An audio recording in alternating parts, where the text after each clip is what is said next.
948 тылаға 948 Скулбекованы Toyota 55 автокөлігі қиып өтті. Момышұлына қарай жақындап келеді автокөлік. Алдынан шығыңыз.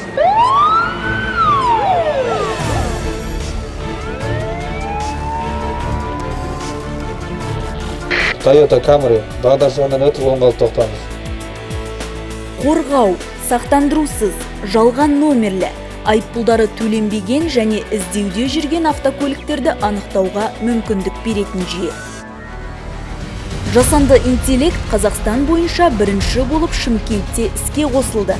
Оның арқасында бір жыл ішінде 7944 автокөлік айып тұрағына қамалды. 114 мемлекеттік нөмір тәркіленді. Жалған нөмірді пайдаланудың 97 дерегі анықталды. 1619 қауіпті жүргізуші куәлігінен айырылды. Жол қателіктерді кешірмейді. Өзіңнің де, өзгенің де өмірін сақта.